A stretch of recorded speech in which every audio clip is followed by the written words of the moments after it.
ya Allah. Terus bagaimana hubungan dengan anak saya yang sekolah di pesantren, Pak? Ini mau nanya. Yang ketiga adalah Selanjutnya Ustaz, Bagaimana pertanyaan dari Nur hukumnya Hamid di makanan dan Yogyakarta. uang Dengan siapa makan di mana? yang diberikan oleh mahasiswa Nomor yang padam di akan Tangerang. ujian Baik, silakan Ibu. seminar?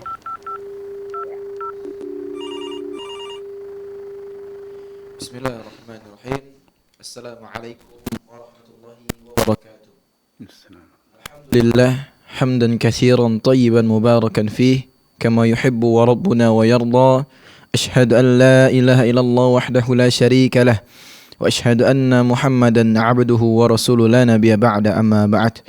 Pemirsa dan pendengar Fuad TV dimanapun Anda berada, alhamdulillah segala puji bagi Allah Tabaraka wa Ta'ala atas nikmat dan hidayah dari Allah Tabaraka wa Ta'ala. Kita kembali berjumpa di program tercinta kita Live Interaktif Bekal Islam bersama guru kita Ustadz Dr. Muhammad Arifin Badri MA Hafizahullah Ta'ala, yang mana beliau merupakan anggota dan fatwa Perhimpunan Al-Irsyad.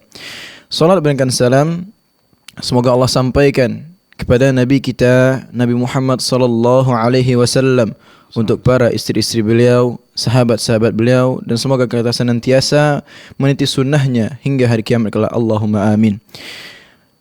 Alhamdulillah, pemirsa pendengar Fuad TV berada, insyaallah 1 jam ke depan kita akan bersama mendengarkan ilmu dari guru kita Ustadz Dr. Muhammad Arifin Badri Hafizahullah Ta'ala, dan mendengarkan jawaban-jawaban atas pertanyaan yang tersedia di meja operator kami. Dan alhamdulillah telah bersamai kita guru kita Ustadz Muhammad Arifin Badri Hafizahullah Ta'ala. Kita sapa beliau terlebih dahulu. Assalamualaikum ya Ustadz. Waalaikumsalam. Masya Allah. Gimana kabarnya Ustadz? Alhamdulillah sehat. Baru pulang. Sehat ya. Alhamdulillah. Baru pulang dari safar yang panjang nih Ustadz. Sebetulnya safarnya tidak panjang. Oh no. Cuman karena pesawatnya aja yang diperpanjang. Masya Allah. Allah kulihal qadarullah. Alhamdulillah. Alhamdulillah. Tapi antum dah datang kembali ke Jember ya Ustadz. Alhamdulillah. Barakallahu fiikum Ustadz. Nah, pemirsa dan pendengar Fuad TV dimanapun Anda berada, insyaallah kami memberikan kesempatan kepada Anda untuk bertanya secara langsung kepada guru kita Ustadz Dr. Muhammad Arifin Badri Hafizahullah Ta'ala dengan 2 cara. Yang pertama, Anda bisa melalui telepon satelit kami di nomor 0331 5446 087, atau Anda bisa bertanya dengan via WhatsApp call di nomor 0821 7000 6087.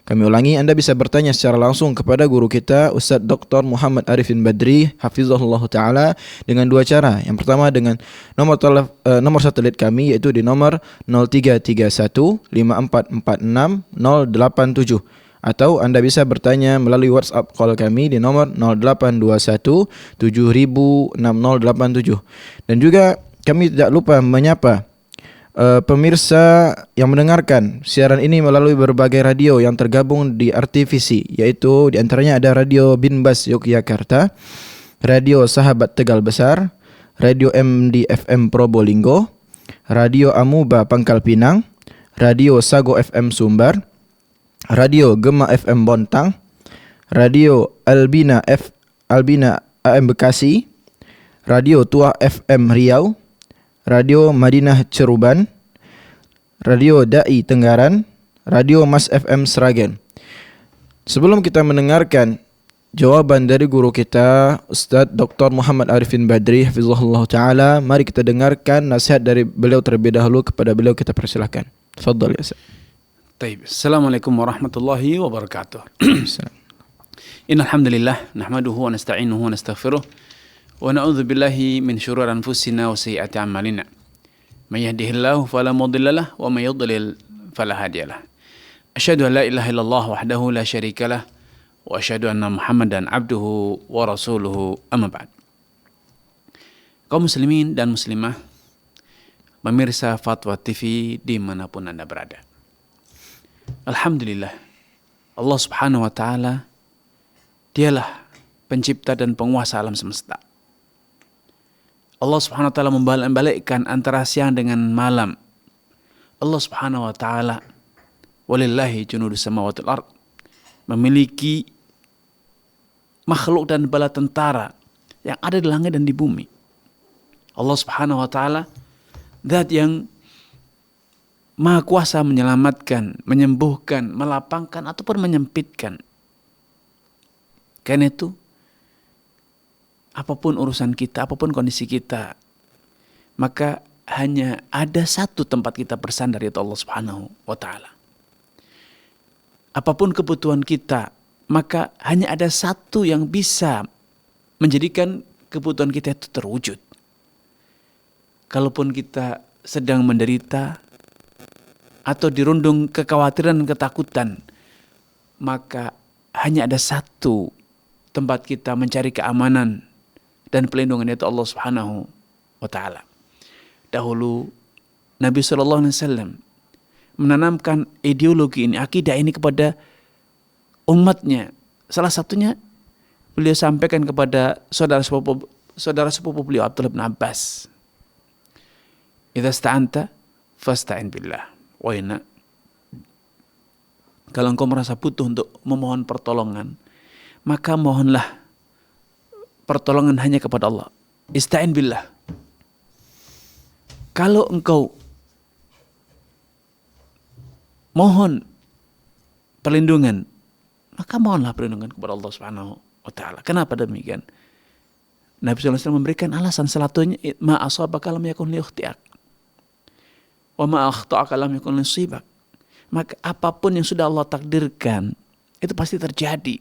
Sehingga kalau Allah mentakdirkan sesuatu akan menimpa kita, tidak ada yang bisa menghindarkannya dari kita. Apapun yang Allah takdirkan untuk luput dari kita, tidak ada yang bisa mendatangkannya kepada kita. Kemudian semua itu terjadi atas apa? Rufi'atil aqlam wa jafatis suhuf. Itu adalah bagian dari takdir Allah Subhanahu wa taala.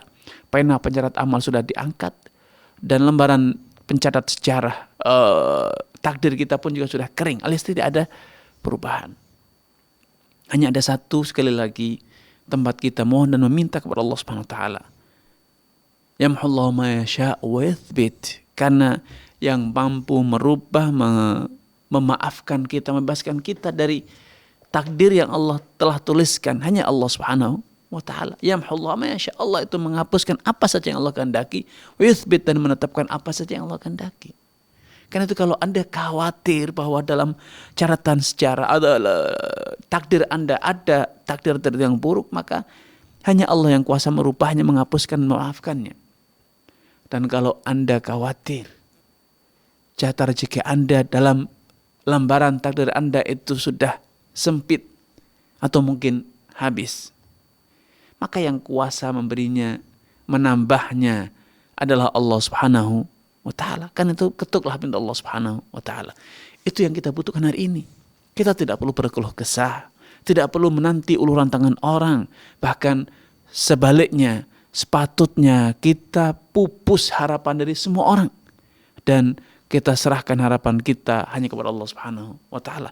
Dengan cara inilah urusan kita menjadi mudah, hati kita menjadi lapang, dan kita senantiasa bahagia dalam segala kondisi dan urusan. Allah ta'ala a'lam. Masya Allah, barakallahu fikum Ustaz, wa jazakumullah khair atas nasihatnya Ustaz, Masya Allah. Alhamdulillah telah tergabung bersama kita Ustaz penelpon pertama Ustaz, dengan Ibu Laila dari Makassar. Assalamualaikum Fatwa TV. Waalaikumsalam warahmatullahi. Ya, silakan Ibu pertanyaannya.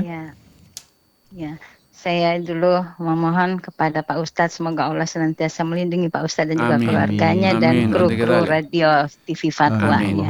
Baik, begini Pak Ustadz, sekian tahun yang lalu, kira-kira 5 tahun yang lalu, pada saat saya masih aktif, sekarang sudah pensiun, saat itu saya ada teman yang akan berakhir kerjaannya mau pergi, terus ada satu barang yang saya tertarik di situ. Saya sempat bilang, ini nanti buat saya ya, barang itu bagi saya cukup bernilai, jadi saya suka, karena itu barang pribadi. Saya bilang, nanti ini untuk saya kalau antum pulang. Saya tidak mendengar jawabannya, cuma saya lihat senyum. Beberapa waktu kemudian beliau sudah berangkat ke Jakarta. Saya lihat barang itu ternyata oleh cleaning service kali ya, ditaruh di tempatnya atasan gitu. Jadi karena saya merasa waktu itu saya punya, pas atasan sudah tidak ada juga, udah pergi, saya mau pulang juga, tinggalkan lokasi kerja saya karena sudah berakhir juga. Jadi saya ikut ambil lah barang itu, saya ambil lah gitu. Setelah sekian tahun saya selalu kepikiran Pak Ustadz, aduh rasanya ada sesuatu yang mengganjal dengan barang ini. Saya berniat menguangkan nilai barang itu, kemudian saya ingin menyumbangkan, mengatasnamakan beliau ke pondok atau apa gitu. Yang penting bagi saya sudah mengeluarkan. Apakah boleh saya melakukan itu tanpa sepengetahuan dia atau harus sepengetahuan dia, dan bagaimana menyampaikannya? Seperti itu terkait dengan bagaimana barang-barang yang baru terasa bahwa ada, kalau bukan barang kita harusnya dilakukan seperti apa. Demikian Pak Ustadz Badri, terima kasih banyak atas responnya. Assalamualaikum warahmatullahi wabarakatuh. Baik, barakallahu fiik wa atsabaqallah kepada Ummu Laila. Semoga Allah SWT menambahkan taufik kepada Ummu Laila, keluarga dan juga seluruh pemirsa dan penyimak dimanapun Anda berada. Kalau kita berinteraksi atau memiliki hubungan hak dengan orang lain, maka kita tidak bisa memutuskan secara sepihak, kita yang mengambil keputusan dan melakukan tindakan tersebut. Paling ideal, paling baik adalah bila kita bisa berkomunikasi langsung, menyampaikan bahwa dulu Bapak punya ini atau saudara punya ini yang waktu itu pernah saya bilang, saya minta atau saya minta keikhlasannya. Kalau memang itu diikhlaskan ya alhamdulillah. Kalau memang dia minta untuk dinilai dengan harta tertentu atau dikembalikan, ya kita ikuti karena itu adalah hak beliau. Nah, karena tadi Ibu sudah menyatakan bahwa beliau tidak memberikan respon secara jelas apakah mengiyakan permintaannya atau tidak. Karena itu selagi bisa diketahui keberadaan orang tersebut dan bisa berkomunikasi, maka itulah cara yang paling benar agar barang tersebut segera jelas statusnya. Kalau emang sudah diikhlaskan ya alhamdulillah, berarti milik hak Ibu. Kalau emang belum, ya berarti Ibu bisa minta kejelasan selanjutnya bagaimana kelanjutannya, apakah dibeli atau itu diikhlaskan, direlakan atau didonasikan. Ikutilah apa keinginan beliau. Kecuali bila telah putus kontak. Kalaupun putus kontak, maka masih bisa dicari alamat dari rekan kerja. Barangkali dari rekan kerja masih ada yang menyimpan nomornya, masih tahu alamatnya, sehingga ketika tahu alamatnya kita masih bisa bersurat. Karena ini adalah kaitannya dengan hak manusia. Hak manusia itu tidak bisa kita putuskan secara sepihak. Harus dasarnya adalah suka sama rela, suka sama suka. Allah Subhanahu wa taala berfirman, ya ayyuhalladzina amanu la ta'kulu amwalakum bainakum bil batil illa an takuna tijaratan an taradin minkum. Wahai orang beriman, janganlah engkau gunakan, engkau ambil harta orang lain tanpa kerelaan, kecuali bila itu dilakukan melalui proses transaksi jual beli yang didasari oleh rasa taradin, suka sama suka. Rasulullah SAW juga bersabda, la yahilu malu mri'in muslimin illa bi tibi nafsin minhu. Tidak halal harta seorang muslim untuk kita ambil, kita gunakan kecuali atas kerelaan dari beliau. Sehingga kesimpulannya, upayakan Ibu untuk bisa berkomunikasi melalui WA atau yang lainnya untuk meminta kejelasan tentang status barang tersebut. Wallahu taala a'lam. Masya Allah, kita ucapkan jazakallah khairan Ustaz atas jawaban yang telah antum berikan Ustaz. Dan alhamdulillah kembali tergabung bersama Fatwa TV. Waalaikumsalam warahmatullahi wabarakatuh. Ya Bapak, silahkan pertanyaannya Bapak. Ustadz, mau bertanya.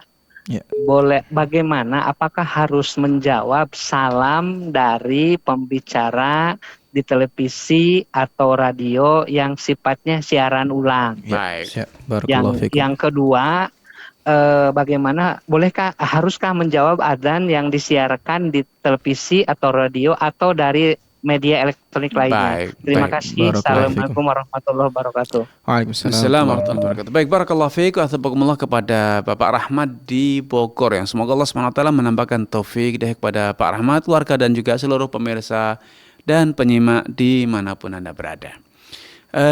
Adzan ataupun ucapan salam itu yang disiarkan melalui media baik televisi, radio atau yang lainnya ada dua. Yang pertama itu live, ketika adzan live seperti yang di Mekah, itu live ya, di Madinah, ketika kita terkoneksi dengan televisi Saudi Arabia, maka beda hukumnya ketika itu tidak live, rekaman saja. Ketika kita hadir di depan televisi yang melakukan secara langsung seperti saat ini, maka kalau ada ucapan salam, kalau itu live ya, kita tahu live, maka kita disyariatkan untuk menjawab, karena Allah SWT berfirman, wa idza hayyitum bi tahiyatin fahayyu bi ahsana minha aw rudduha. Kalau engkau disapa dengan satu sapaan, maka balaslah atau balas yang lebih baik. Dan tentu pembawa materi ataupun host, dalam hal ini pembawa acara, ketika mengucapkan salam ya ditujukan kepada seluruh pemirsa dimanapun Anda berada. Namun ketika acara itu tidak live, maka tidak wajib bahkan juga tidak disunahkan untuk apa? Untuk dibalas, karena yang dimaksud ucapan salam ataupun adzan itu adalah adzan yang langsung, sedangkan adzan yang dikumandangkan melalui media rekaman itu tidak dianggap sebagai ibadah, karena ibadah itu hanya dianggap ibadah bila dilakukan oleh manusia sebagai pelaku ibadah. Adapun media elektronik, televisi dan lainnya itu mereka tidak bisa dianggap sebagai pelaku ibadah. Nah, untuk hal adzan secara khusus, kalaupun kita tahu adzan yang dikumandangkan itu adzan live dari Mekah Madinah, tetapi tidak disyaratkan bagi kita di Indonesia untuk merespon, mengucapkan Allahu Akbar, meniru ucapannya. Kenapa? Karena adzan itu adalah ajakan untuk menunaikan sholat, sehingga hanya disyaratkan untuk dijawab, direspon oleh orang yang adzan tersebut ditujukan kepadanya, yaitu orang-orang yang memang satu waktu dengan muadzin tersebut. Adapun yang berbeda waktu seperti Indonesia, ketika adzan itu dikumandangkan, padahal itu adalah adzan zuhur misalnya di Mekah, sedangkan di sini sudah kita selesai sholat asar, bahkan menjelang sholat maghrib, maka kita tidak lagi disyaratkan untuk menjawab, karena dalam rangkaian adzan itu ada kata-kata hayya 'alas shalah, ayo kita segera sholat, ayo segera tunaikan sholat, sedangkan kita sudah sholat, yaitu sholat zuhur dan sholat asar. Ketika di tengah malam misalnya mendengar live adzan Mekah untuk menunaikan sholat maghrib atau sholat isya, kita sudah sholat maghrib, sholat isya, sehingga kita tidak lagi perlu merespon adzan tersebut, karena ajakan itu sudah tidak valid dengan kita, karena kita sudah sholat maghrib dan sholat isya. Berbeda dengan adzan yang tempat kita berada, misalnya di radio di kota kita, televisi di kota kita, ketika adzan tersebut dikumandangkan secara live, ya memang kita termasuk orang-orang yang telah berkewajiban, atau betul-betul kitalah orang yang dimaksud dari adzan tersebut, walaupun itu suara itu melalui media ya. Kira-kira demikian. Allah Ta'ala a'lam. Masya Allah, barakallahu fikum Ustaz, wa jazakumullah khairan atas jawabannya Ustaz. Masya Allah. Alhamdulillah telah bergabung kembali bersama kita penelpon selanjutnya, Ibu Yuni dari Pekanbaru. Assalamualaikum Fatwa TV. Waalaikumsalam warahmatullahi wabarakatuh. Ya, silakan Ibu pertanyaannya. Ya Ibu, silakan. Assalamualaikum warahmatullahi wabarakatuh, Ustaz. Waalaikumsalam warahmatullahi wabarakatuh. Silakan Ibu. Iya, Pak Ustadz, begini ya, karena kita udah semakin tua dan semakin dekat meninggal, jadi saya itu kan dulu aktif bekerja, jadi banyak berkenalan dengan orang baik muslim maupun non muslim, jadi dalam bermuamalah pekerjaan atau apapun.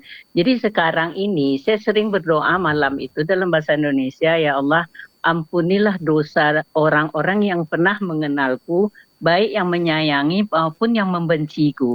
Orang-orang yang pernah aku gibahi, orang-orang yang pernah aku zalimi, ya Allah ampuni dosa mereka, terimalah tobat mereka, berilah mereka hidayah untuk belajar Al-Quran, hadis, dan mengamalkannya dengan baik dan benar. Doa itu. Jadi setelah itu ada teman yang ngasih, oh itu enggak boleh, kita berarti kita kan mengenal dengan ada non-muslim, ada muslim, kita enggak boleh mendoakannya. Sementara saya kan tidak ada mengatakan yang meninggal gitu, tapi kan itu yang hidup yang saya doakan gitu. Bagaimana menurut Ustadz, dan tolong kasih saya bagaimana doa itu yang sebaiknya, karena takut nanti kita dihisab. Jazakallah khairan Ustadz. Assalamualaikum warahmatullahi wabarakatuh. Baik, barakallahu fiik wa athabakumullah kepada Ibu Yuni di Pekanbaru ya. Semoga Allah SWT menambahkan taufik hidayah kepada Ibu Yuni, keluarga dan juga seluruh pemirsa dan dimanapun Anda berada.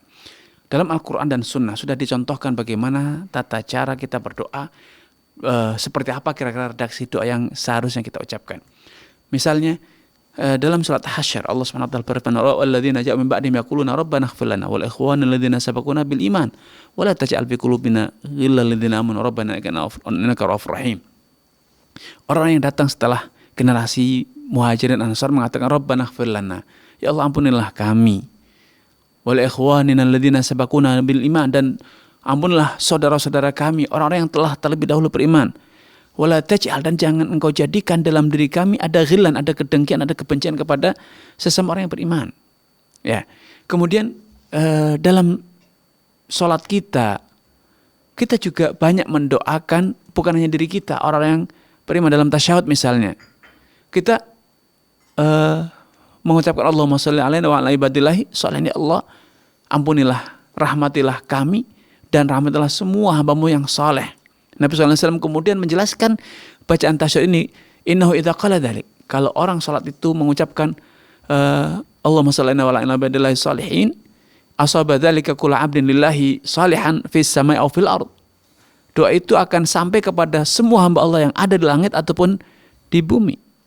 Sehingga kalau kita mendoakan kebaikan akhirat, diampuni, masuk surga, maka kita hanya boleh mendoakan orang-orang yang beriman. Karena hanya mereka yang akan diampuni dan hanya mereka yang akan mendapatkan surga di sisi Allah Subhanahu wa taala. Adapun kalau yang dimaksud adalah seluruh teman kita yang muslim atau non muslim, maka mendoakan orang non muslim dengan mendapat hidayah, diberikan kelapangan rezeki, itu boleh. Tapi bukan ampunan. Kalau kita mendoakan agar mereka husnul khatimah, maka boleh, karena husnul khatimah berarti sama saja harus masuk Islam, karena tidak ada husnul khatimah kecuali setelah masuk Islam. Dan itu semua bergantung kepada niat ibu ketika berdoa. Apakah doa tersebut ibu niatkan untuk semua sahabat ibu yang muslim dan non muslim, atau hanya muslim saja? Sehingga ibu bisa memilah dengan niat ibu, dengan mengatakan, ya Allah, ampunilah dosa-dosa saudaraku yang beriman. Diberikan catatan semacam itu. Terimalah amal mereka, masukkanlah mereka dalam surga.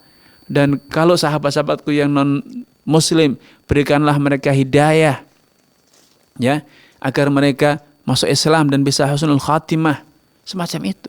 Karena dahulu para nabi pun mendoakan umatnya yang mereka itu belum muslim. Nabi SAW pernah mendoakan secara spesifik keluarga besarnya Abu Hurairah, Allahumma hdi Dausan wa'tini muslimin. Ya Allah, berikanlah hidayah kepada suku Daus dan datangkan mereka kepada aku dalam kondisi telah masuk Islam. Nabi SAW juga pernah mendoakan umatnya secara umum, Allahumma ighfir liqaumi fa innahum qaumun la ya'lamun. Ya Allah, ampunilah, jangan kau siksa umatku karena saatnya mereka menentangku ini karena mereka dalam kondisi tidak tahu. Ya, dan masih banyak lagi Nabi SAW ataupun para nabi sebelumnya mendoakan agar umatnya itu masuk Islam, agar umatnya masuk Islam dan masuk iman. Adapun untuk saudara kita sama muslim, maka doa sama muslim itu lebih luas karena boleh mendoakan kebaikan dunia ataupun akhirat. Wallahu ta'ala a'lam. Masya Allah, jazakumullah khairan atas nasihat dan jawabannya, Ustaz. Barakallahu fikum. Alhamdulillah telah tergabung kembali bersama kita penelpon selanjutnya dari Ummu Ami dari Sumatera Barat. Assalamualaikum, Fadwa TV. Waalaikumsalam warahmatullahi wabarakatuh. Ya Ibu, silakan pertanyaannya. Ya, makasih Ustadz. Gini Ustadz, dalam sebuah keluarga itu kan kebetulan suami dan istri sama-sama bekerja, sama-sama punya penghasilan gitu Ustadz. Jadi mereka buat kesepakatan untuk belanja sehari-hari itu yang penghasilan istri. Untuk penghasilan suami untuk sementara ditabung, terus kalau sudah cukup misalnya beli rumah, atau sudah cukup lagi kok beli perabotan, terus beli kendaraan, begitu terus Ustadz. Nah, yang mau saya tanya, jadi setiap beli rumah, beli tanah atau kendaraan itu atas nama suami karena suami yang ngurus gitu Ustadz. Jadi kalau seandainya suami meninggal ini Ustadz, ini harta, ini kendaraan ini apakah jadi warisannya dari suami atau dibagi dulu harta Gono istri gini dan gitu. suami baru separohnya dijadikan warisan atau gimana Ustaz? Baik. Terima kasih Ustaz. Baik. Assalamualaikum warahmatullahi wabarakatuh. Waalaikumsalam. Baik, barakallahu fiik wa athabakumullah kepada Ummu Ami ya di Sumatera Barat. Semoga Allah SWT menampakkan taufik kepada ibu, keluarga dan juga seluruh pemirsa dimanapun Anda berada. Ini ada dua kondisi. Kalau kondisinya dalam kondisi masih hidup dua-duanya, suami istri masih hidup, maka solusinya mudah, segera diperjelas. Sepakati bagaimana kepemilikan aset-aset tersebut. Sebagaimana ketika sebelumnya ada kesepakatan belanja dari hasil istri, nabung, pembelian aset, dan kebutuhan-kebutuhan insidental lainnya yang besar dari gaji suami. Nah, sebagaimana ada kesepakatan di situ, maka kita buat kesepakatan tentang status kepemilikan. Dan kemudian sebisa mungkin kesepakatan itu dituliskan dalam bentuk formal. Agar apa? Agar nanti ada dasar ketika salah satunya meninggal dunia. Ada dokumen resmi ditandatangani, ada saksi. Dan kalau bisa, kepemilikannya pun dibalik nama. Itu akan lebih sempurna sehingga tidak menyisakan sengketa di kemudian hari. Karena kadangkala dan bahkan bukan sekali, sering kali terjadi sengketa waris setelah salah satunya meninggal dunia. Anak sengketa dengan ibunya, anak sengketa dengan ayahnya. Apalagi bila kemudian nanti ayahnya ingin menikah lagi atau istrinya menikah lagi, maka sengketanya semakin panjang. Maka selagi masih hidup, penyelesaiannya mudah, segera diperjelas, segera balik nama kalau itu memungkinkan, kalau itu mampu dilakukan, atau minimal ada kesepakatan tertulis yang disaksikan oleh seluruh ahli waris dengan anak-anaknya. Sehingga ada pijakan untuk kemudian menyelesaikan ataupun mencegah terjadinya sengketa di kemudian hari. Kalau salah satunya sudah meninggal dunia, alias terlanjur sudah, maka ini menjadi ladang sengketa. Kalau ahli waris semuanya akhirnya bisa aklamasi sepakat, maka penyelesaiannya mudah. Yaitu sepakati bahwa karena dulu seperti ini, maka kepemilikannya dibagi dua. Karena seharusnya ayah menafkahi, ayah mencukupi kebutuhan harian, tapi ternyata menggunakan uang istri. Sehingga efektif ayah tidak menafkahi dalam hal ini. Ya, dalam tanda kutip tidak menafkahi kebutuhan harian. Maka sebagai konversinya, karena kesepakatan itu dasarnya adalah tolong menolong, maka boleh dibuat kesepakatan secara dengan ahli waris sesuai dengan dulu komposisi gaji. Kalau gaji keduanya sama atau gaji suaminya 2 kali lipat, ya porsi istri berarti sepertiganya, kira-kira gitu. Sepertiga dari aset itu menjadi milik istri dan 2/3-nya dianggap sebagai waris kalau yang meninggal dunia pertama kali adalah suaminya. Kalau sebaliknya pun demikian.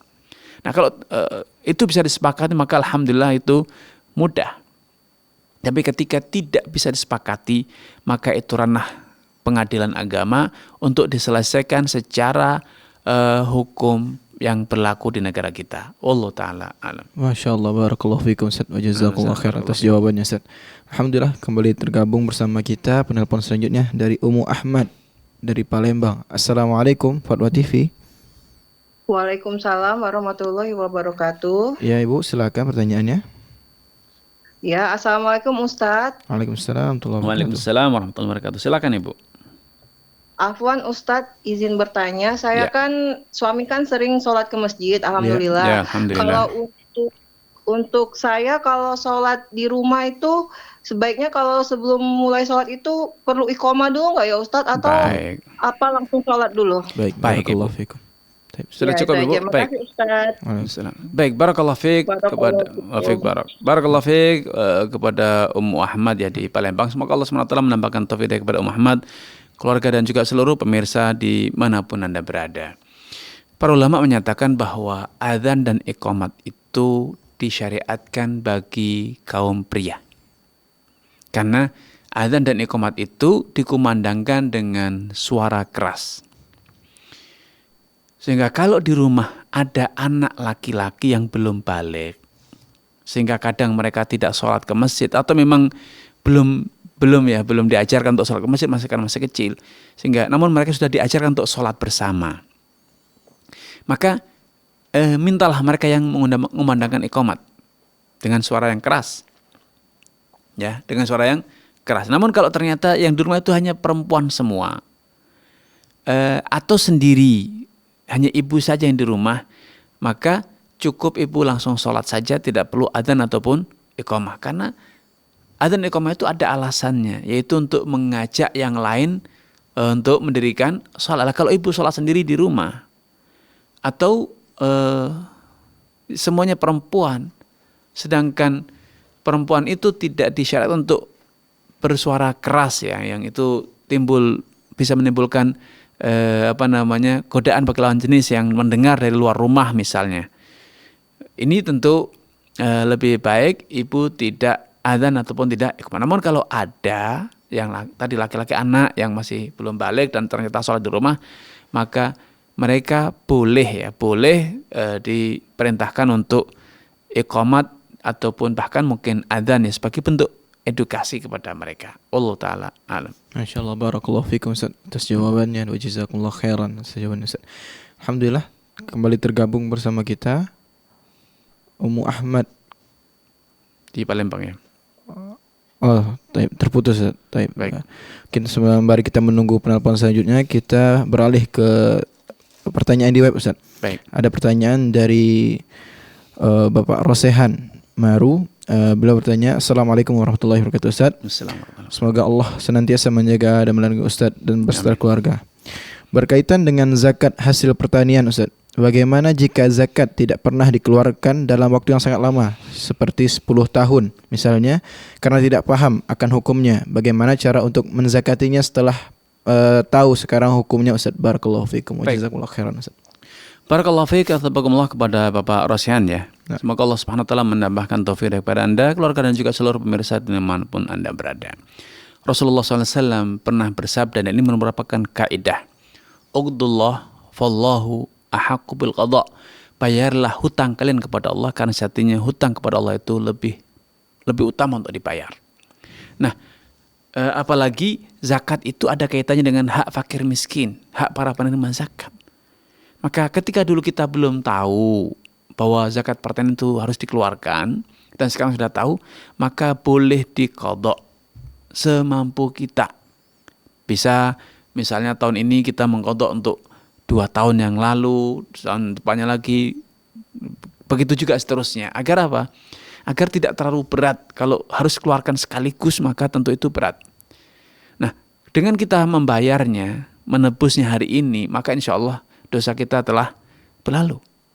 Dosa kita insya Allah akan ampuni. Namun kalau kita tidak mampu hari ini untuk membayarnya, karena ternyata ladangnya sudah dijual, sedangkan penghasilan kita tidak cukup untuk membayar hutang tersebut, maka dengan kita bertobat, beristighfar kepada Allah SWT, bertekad, andai kita mampu, kita akan membayar, maka insya Allah akan ampuni dosa kita. Karena semua orang yang bertobat dari semua dosa, apalagi itu kaitannya dengan hak Allah Subhanahu wa taala, maka Allah akan ampuni bi'inillahi azza wa jalla. Wallahu taala alam. Masyaallah, barakallahu fikum Ustaz. Jazakumullah khair Ustaz. Nah, kembali kita masuk ke pertanyaan web Ustaz. Sebelumnya kita kembali mengajak pemirsa dan Farwa TV dimanapun Anda berada untuk bertanya secara langsung kepada guru kita Ustaz Dr. Muhammad Arifin Badri dengan cara menelpon di telepon satelit kami di nomor 033154460087, atau Anda bisa bertanya dengan via WhatsApp call di nomor 0821706087. Nah, sembari kita menunggu penelpon selanjutnya Ustaz, kita membacakan pertanyaan berada di web. Assalamualaikum Ustaz. Semoga Allah menjaga Ustaz beserta keluarga. Izin bertanya Ustaz, apakah ada yang dinamakan zakat profesi Ustaz? Barakallahu fikum. Baik, barakallahu fiik wa athabakumullah. Semoga Allah SWT menambahkan taufik dari Anda, keluarga dan juga seluruh pemirsa dimanapun Anda berada. Profesi itu bukan hal yang baru. Di zaman dulu ada Khalifah Abu Bakar, Umar, Utsman, dan itu adalah profesi. Dan mereka mendapatkan gaji ya, yang dahulu disebutnya ar-razqu. Kemudian juga ada qadha, ada qadhi atau hakim, dan mereka pun juga mendapatkan imbalan. Dan masih banyak lagi ada khazin, semacam bendahara atau menteri keuangan, kalau itu kira-kira gitu. Dan mereka juga mendapatkan imbalan. Akan tapi tidak ada riwayat satupun yang menyebutkan bahwa dari imbalan yang mereka dapat atau salary ataupun upah atau gaji yang mereka dapat itu kemudian dipotong sekian persen sebagai zakatnya. Karena ketentuan tentang zakat itu sudah final dan sudah jelas, tuntas. Harta zakat atau al-amwal zakawiyah, harta yang wajib dizakat itu juga sudah tuntas dijelaskan dalam Al-Quran atau dalam hadis.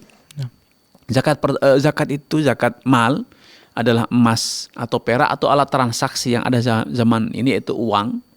Yang kedua adalah hewan ternak, yaitu sapi, onta, kambing. Dan yang ketiga adalah pertanian, yang itu merupakan pertanian makanan pokok atau kelompok biji-biji ya. Dan yang keempat adalah harta perdagangan. Selebihnya itu tidak dikatakan sebagai harta zakat. Nah, masing-masing dari harta zakat itu ada 2 syarat yang harus dipenuhi. Yang pertama, mencapai nisab, ada kadar minimalnya. Ada kadar minimal. Sedangkan gaji itu dikeluarkan, dibayarkan dalam bentuk uang yang itu disetarakan dengan dinar dan dirham, yang zakatnya berarti mengikuti nisabnya dinar atau dirham. Dan yang kedua, ada syarat kedua, yaitu apa? Adanya haul. Harta tersebut yang telah mencapai nisab telah dimiliki selama 1 tahun hijriah genap tanpa pernah susut dari batas minimal nisab. Nah, kalau harta itu baru kita terima bulan ini, ya secara tinjauan hukum fikih itu belum memenuhi kriteria wajib zakat. Karena itu anggapan adanya zakat profesi ini secara tinjauan dalil itu pendapat yang sangat lemah dan tidak mendasar ya. Allah taala alam. Masya Allah, barakallahu fikum Ustaz, wa jazakallahu khair atas jawabannya Ustaz. Dan kita kembali membacakan pertanyaan dari web Ustaz, sembari menunggu penelpon selanjutnya. Bismillah, Assalamualaikum Ustaz. Assalamualaikum. Semoga Allah menjaga Ustaz beserta keluarga. Bismillah, saya dulu pernah punya hutang kepada teman sewaktu SD Ustaz. Walaupun nominalnya tidak besar, tapi sampai sekarang menjadi pikiran. Sementara saya sudah tidak pernah mendengar kabarnya lagi. Saya sudah berusaha mencari tahu kabarnya, kontaknya, ke rumahnya dan tetangga lainnya. Namun saya tidak mengetahui keberadaan dia sekarang, tidak mendapatkan kontaknya. Pertanyaannya, bagaimana cara melunasi hutang tersebut Ustaz? Barakallahu fikum Ustaz. Baik, barakallahu fiik wa athabakumullah. Semoga Allah SWT menambahkan taufik kepada Anda, keluarga dan juga seluruh pemirsa dimanapun Anda berada. Kalau memang sudah berusaha dan mencari, maka masih ada satu solusi, yaitu Anda taksir, Anda kira-kira berapa nilai utang Anda kala itu. Mungkin waktu itu Anda berutang 1.000 rupiah untuk jajan di kantin, yang kala itu 1.000 rupiah itu bisa dapat misalnya nasi bungkus, ya, nasi bungkus, 1 bungkus, atau mungkin bisa digunakan untuk beli telur rebus misalnya. Maka hari ini bersedekahlah atas nama teman Anda itu senilai harga 1 telur rebus atau 1 nasi bungkus yang sesuai dengan yang dulu pernah Anda beli di waktu SD. Ya, kalau hari ini nilainya misalnya sudah berubah menjadi 15.000, ya sedekahkan sebesar 15.000 kepada atau atas nama teman Anda. Maka insya Allah dengan cara itu Anda telah terbebas dari tanggung jawab hutang yang belum terbayar itu. Wallahu taala alam. Masya Allah, barakallahu fikum Ustaz. Jazakumullah khair atas jawabannya Ustaz. Kembali, alhamdulillah telah tergabung kepada kita penelpon selanjutnya dari Ummu Zaki dari Riau. Assalamualaikum Fatwa TV. Waalaikumsalam warahmatullahi wabarakatuh. Ya Ibu, silahkan pertanyaannya. Ini Ustadz mau bertanya, kalau kita mengadakan acara walimah Ustadz, kita kan nggak mengadakan kotak amplop, tapi ada tamu yang memberikan amplop dengan bersalaman kepada kita. Gimana sikap kita menerima apa menolaknya Ustadz? Barakallahu fikum. Baik. Ya udah Ustadz, jazakallahu khair Ustadz. Baik, barakallahu fiik wa taqabbalallahu kepada Ummu Zaki di Riau. Semoga Allah SWT menambahkan taufik kepada Ummu Zaki, keluarga dan juga seluruh pemirsa dimanapun Anda berada. Ya, ini adalah tradisi yang sudah berjalan turun-temurun di negara kita ya. Ketika ada walimah itu handetolan kerabat, saudara, teman itu ikut sedikit memberikan sumbangan atau bantuan sebagai hadiah kepada pihak yang berhajatan. Ya, karena biasanya memang bagi banyak orang biaya walimah itu cukup menyedot keuangan mereka. Sedangkan banyak orang juga secara finansial masih terbatas. Nah, bagi orang-orang yang sudah memiliki kelapangan rezeki seringkali tidak membuka kotak untuk donasi tersebut atau sumbangan tersebut. Namun karena ini menjadi tradisi turun-temurun, akhirnya tamu yang diundang pun kadang risih kalau tidak memberi hadiah. Tidak memberi amplop ya. Maka ketika dia memberi secara tinjauan syariat itu lebih baik diterima. Karena itu sebagai bentuk apresiasi atas kepedulian mereka kepada kita. Rasulullah SAW pernah bersabda atau pernah menawarkan, pernah memberikan sejumlah uang kepada Umar bin Khattab, namun beliau menolak. Karena beliau mengatakan, a'tiha man huwa afqara minni ya Rasulullah. Umar radhiyallahu anhu merasa dirinya sudah cukup, sudah kaya, lebih dari cukup ya. Maka beliau berkata kepada Rasulullah SAW, ya Rasulullah, lebih baik engkau berikan harta ini kepada orang yang lebih butuh kepada uang tersebut dibanding aku, sedangkan aku sudah melimpah. Maka Nabi SAW kemudian memberikan teguran, ajaran kepada Umar bin Khattab, idza ataka syai'un min hadzal mal wa anta ghairu sa'ilin wala mustashirifin lah faqbalhu aw tamallahu aw tasaddaq bihi. Wahai Umar, kalau engkau diberi harta tanpa engkau meminta, tanpa engkau mengharap, ya, meminta pun tidak, mengharap pun tidak. Ya, betul-betul tidak menantikannya, betul-betul tidak ada trik-trik untuk mengharapnya juga tidak. Betul-betul Anda ingin mandiri, Anda ingin menjaga hormat diri, namun ada saja yang ingin memberi hadiah, oleh-oleh, atau yang lainnya. Faqbalhu, terimalah. Kalau engkau butuh, atau engkau merasa perlu untuk kemudian setelah diterima digunakan, dijadikan bagian dari hartamu, betul-betul dimiliki, maka itu boleh. Atau kalau tidak, engkau boleh bersedekah dengan uang itu, sehingga engkau dapat pahalanya sebagaimana teman yang memberi itu juga dapat pahala, memberi hadiah. Tahadu, tahabu, hendaknya kalian saling memberi hadiah. Dan momentum pernikahan, walimahan, ini momentum yang sudah menjadi tradisi turun-temurun di negara kita untuk saling memberi hadiah ya. Sebagai bentuk apresiasi atau bentuk kenang-kenangan momentum yang spesial ini, baik dalam bentuk bingkisan, uang ataupun yang lainnya, kado.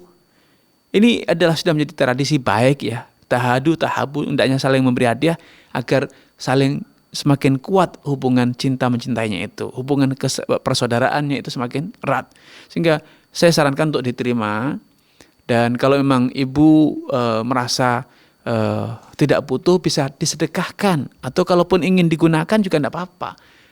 Sehingga ibu dapat pahala kalau disedekahkan, yang memberi pun juga dapat pahala. Wallahu ta'ala. Masya Allah, barakallahu fikum. Jazakumullah khair atas jawabannya, Ustaz. Insyaallah.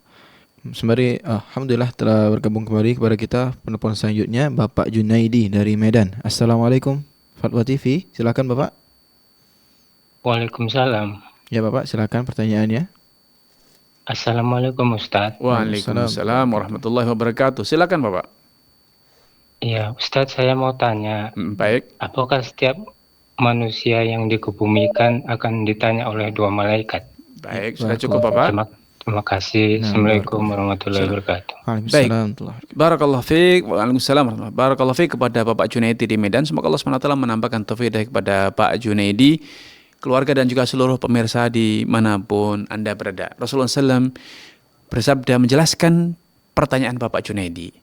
Idza kubiral abdu, kalau seorang hamba itu telah dikuburkan, wala anhu ahluhu, dan keluarga yang sudah pergi meninggalkan kuburannya, atahu malakani azraqani akhdaran, akan segera didatangi oleh dua malaikat, azraqani akhdarani aswadan, malaikat yang warnanya itu kadang hitam, kadang hijau, kadang biru, berubah-ubah warnanya sehingga pemandangannya betul-betul menakutkan ya. Fajlisani, kemudian dia akan segera didudukkan. Ditanya dalam kondisi duduk di alam kuburnya. Bagaimana caranya? Tidak tahu, itu adalah kondisi di alam gaib, ya, di alam barzakh yang tahu hanya Allah Subhanahu wa taala. Dan ditanya tentang 3 pertanyaan. Man rabbuka, siapa Tuhanmu? Wa madinuka, apa nabimu, dan siapa nabimu? Siapa Tuhanmu, siapa apa agamamu, dan siapa nabimu? Dalam hadis lain Rasulullah SAW bersabda, innakum tuftanuna fi kuburikum mithlu aw qariban min fitnatid dajjal. Kalian semua akan diuji di alam kubur dalam kondisi yang sangat menakutkan, setara dengan kondisi yang sangat menakutkan tatkala Dajjal itu datang. Ya, karena itu Allah Subhanahu wa taala berfirman, "Yutsabbitullahu alladziina aamanu bil qawli tsabiti fil hayatid dunya wa fil akhirah." Allah Subhanahu wa taala akan memberikan keteguhan kepada orang yang beriman dalam kehidupan dunia dan juga kelak di akhirat. Sebagian ahli tafsir menjelaskan bahwa keteguhan yang Allah berikan di kehidupan dunia itu adalah keteguhan, atau di kehidupan akhirat, keteguhan di akhirat adalah ketika kita menjawab pertanyaan mungkar dan nakir, yaitu ketika di alam barzakh. Karena alam barzakh itu seperti kata Nabi SAW, al-qabru awwalu manzilin min manazili al-akhirah fa inna jaminu fama ba'daha aisar. Alam kubur itu adalah tahapan pertama, itu adalah fase pertama dari kehidupan akhirat kita. Kalau kita selamat, maka fase selanjutnya itu akan lebih mudah. Kalau ternyata kalau ternyata dia tidak selamat, maka proses selanjutnya, tahapan-tahapan selanjutnya di alam barzah dan alam akhirat itu akan lebih dahsyat, lebih pedih lagi. Wallahu taala a'lam. Masya Allah, barakallahu fikum Ustaz, wa jazakumullah khair atas jawabannya Ustaz. Kita kembali ke web Ustaz, karena sembari menunggu penelpon selanjutnya. Ada pertanyaan dari Bapak Bistro. Bismillahirrahmanirrahim. Assalamualaikum Ustaz, izin bertanya. Salam. Saya bekerja di perusahaan kontraktor sipil di bagian finance. Salah satu job desk saya yakni mengurusi administrasi pinjaman kredit ke bank untuk perusahaan di tempat saya bekerja. Bagaimana nasihatnya untuk saya Ustaz? Apakah saya termasuk orang yang terkena riba? Barakallahu fikum Ustaz. Baik, barakallahu fiik wa athabakumullah kepada Bapak Distro. Semoga Allah SWT menambahkan taufik kepada Anda, keluarga, dan juga seluruh pemirsa dan penyimak dimanapun Anda berada. Pekerjaan Anda karena Anda di kontraktor itu pekerjaan yang halal. Adapun ketika pemilik perusahaan, manajemen, pimpinan mengambil keputusan untuk mengambil kredit dari bank, maka itu dosa mereka, dosa orang yang mengambil keputusan tersebut. Anda sebagai finance hanya bertugas menghitung, merencanakan, dan melaporkan. Anda tidak mengambil keputusan itu, sehingga Anda tidak berdosa. Namun Anda punya akses untuk menyuarakan, menasihati, memberikan analisa, dan mendakwahi agar perusahaan tersebut tidak menggunakan pembiayaan dengan riba. Karena selain ini bagian dari dakwah, kedua, keberkahan dari usaha, keberkahan dari modal yang didapat itu tentu akan lebih bisa dipastikan bila kita tidak menggunakan skema riba. Dan selanjutnya, posisi Anda ini adalah posisi yang sangat strategis, karena Anda bisa memberikan saran, memberikan masukan bukan hanya berdasarkan dalil, tapi juga berdasarkan data dan analisa yang real. Sehingga Anda bukan hanya pekerja, tapi Anda juga sebagai praktisi amar ma'ruf nahi mungkar. Wallahu ta'ala alam. Masya Allah, barakallahu fikum Ustaz atas jawabannya. Nah, alhamdulillah kembali tergabung bersama kita Ustaz. Penelpon selanjutnya Ummu Yodi dari Riau. Assalamualaikum Fatwa TV. Waalaikumsalam warahmatullahi wabarakatuh. Ya Ibu, silakan pertanyaannya. Ya, Assalamualaikum Ustaz. Waalaikumsalam warahmatullahi wabarakatuh. Silakan Ibu. Ya, izin lanjutkan pertanyaan dari member WhatsApp di Rosa Ustaz. Begini Ustaz, Fulanah dan suaminya berniat menghadiahkan kurban kepada bapak mertuanya yang qadarullah hubungan mereka kurang baik atau bisa dikatakan berseteru. Niat Fulanah ini berkurban tapi tanpa sepengetahuan bapak mertuanya. Apakah boleh demikian Ustadz? Terus kalau seandainya korban atas nama bapak mertua, apakah Fulanah dan keluarganya dapat Ustadz?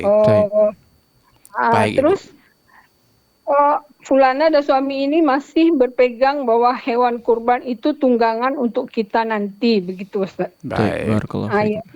Ustaz, jazakallah khairan. Assalamualaikum. Baik, barakallahu fiik wa athabakumullah kepada Ummu Yodi. Semoga Allah SWT menambahkan taufik kepada Ummu Yodi, keluarga, dan juga seluruh pemirsa di manapun Anda berada.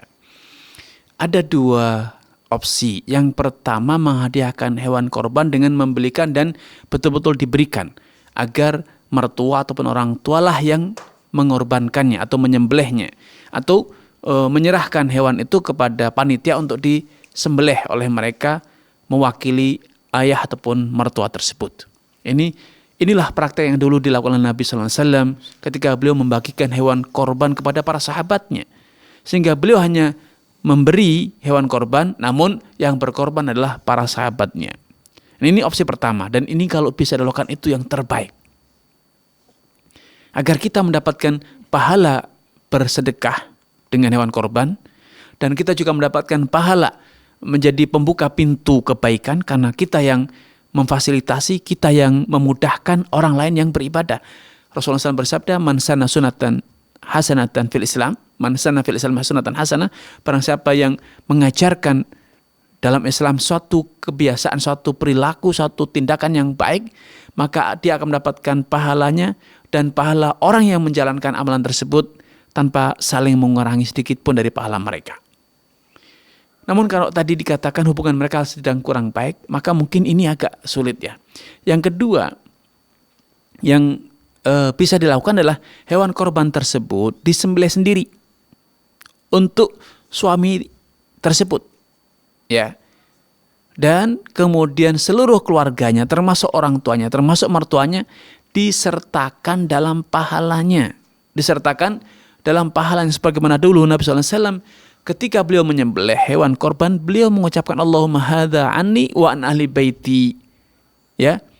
Ya Allah, ini untuk aku dan untuk seluruh anggota keluargaku. Ini yang disebut tasyrik fil ajr, melibatkan seluruh anggota keluarga dalam pahalanya. Dan ini boleh, namun tentu kalau kita sedikit kaitkan dengan hubungan kekeluargaan mereka yang kurang harmonis, solusi kedua ini walaupun memang efektif menjadikan orang tuanya, mertuanya itu ikut mendapatkan pahala, tetapi tidak menjadikan secara langsung ya, tidak berdampak pada baiknya hubungan di antara mereka.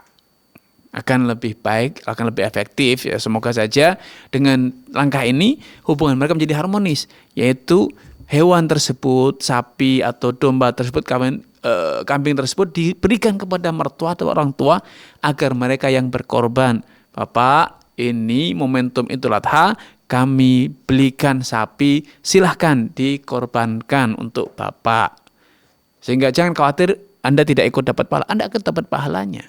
Karena dulu Nabi SAW demikian prakteknya, membagi-bagi hewan korban kepada para sahabat untuk dikorban oleh mereka sendiri, sehingga para sahabat yang menerima hewan tersebut, termasuk orang tua Anda atau mertua Anda itu, ketika mengorbankan hewan tersebut betul-betul meniatkan ya, ada pengorbanan, menjiwai bahwa momentum ini adalah momentum berkorban lillah, beribadah kepada Allah dengan hewan korban, sehingga pahala Anda akan lebih sempurna. Wallahu taala alam. Masya Allah, barakallahu fikum, jazakumullah khair atas jawaban Ustaz. Alhamdulillah, kembali tergabung kepada kita penelpon selanjutnya dengan Ibu Farida dari Payakumbuh. Assalamualaikum Fatwa TV. Waalaikumsalam warahmatullahi wabarakatuh. Ya. Ustaz. Ya, silakan Ibu. Mau tanya Ustaz. Kami di sini tinggal di komplek Ustaz. Ya.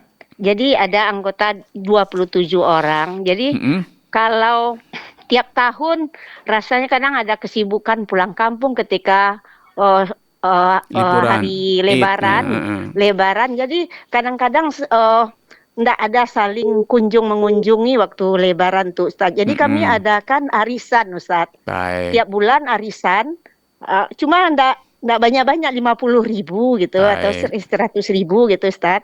Jadi tiap bulan kami memanggil teman-teman ke rumah. Tapi yang dapat itu yang dapat arisan, yang diadakan di tempat yang dapat arisan. Jadi katanya kami niatnya cuma ya ikhlas yang itu, tapi memang yang dapat arisan yang menjamu teman-teman itu Ustaz. Apakah itu termasuk riba Ustaz? Baik, Ibu. Kalau itu riba, bagaimana solusinya sebaiknya Ustaz? Baik Ibu. Baik. Ya, makasih Ustaz. Ya, jazakumullah khair. Baik, barakallahu fiik wa tabakumullah kepada Ibu Farida di Payakumbuh. Semoga Allah SWT menambahkan taufik kepada Ibu, keluarga dan juga seluruh pemirsa dan penyimak dimanapun Anda berada. Apa yang Ibu niatkan untuk menjalin dan menjaga hubungan yang tetap harmonis, persahabatan, pertetanggaan yang harmonis dengan adanya kumpul-kumpul itu satu hal yang bagus.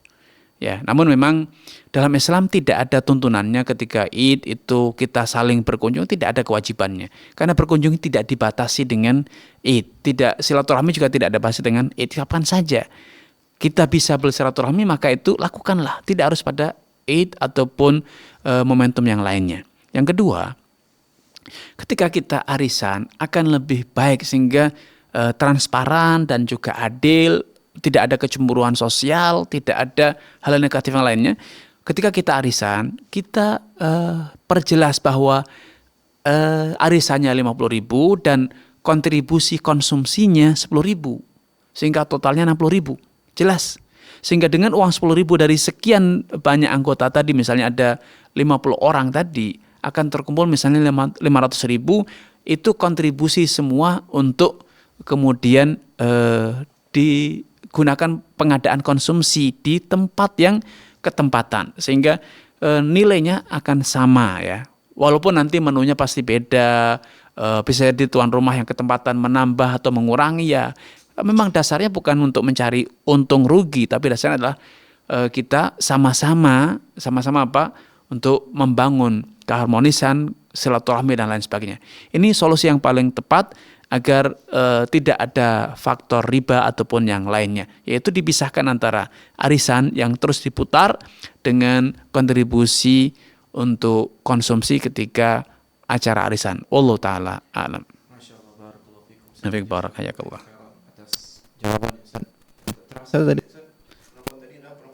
Masya Allah, barakallahu fiik, hayakumullah.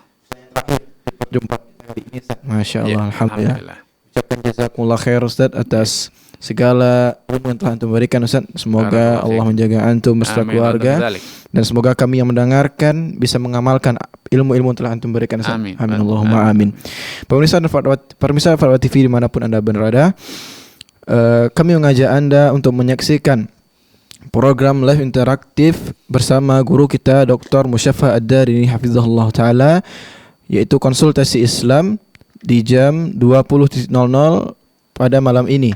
Jangan lupa Anda saksikan program live interaktif konsultasi Islam bersama guru kita Ustaz Dr. Musyaffa Ad-Darini hafizahullah taala di setiap hari Senin, yaitu pukul 8 waktu Indonesia Barat. Nah, dan untuk mengetahui segala informasi terkait dengan Fatwa TV dan Dewan Fatwa Perhimpunan Al-Irsyad, Anda dapat mengakses website kami, yaitu di www.dewanfatwa.com atau fatwatv.id. Dan juga kami mengajak Anda untuk berkontribusi dalam dakwah Islam melalui rekening aktif yang bisa Anda saksikan di layar kaca Anda. Nah, dan telah berujungnya pertemuan kita pada kali ini. Saya host pembawa acara mewakili kru yang bertugas mengucapkan permohonan maaf apabila ada kesalahan. Kami ucapkan jazakumullah khair wa barakallahu fikum. Kita tutup dengan doa kafaratul majlis. Subhanakallah wa bihamdika asyhadu an la ilaha illa anta astaghfiruka wa atubu ilaik. Assalamualaikum warahmatullahi wabarakatuh.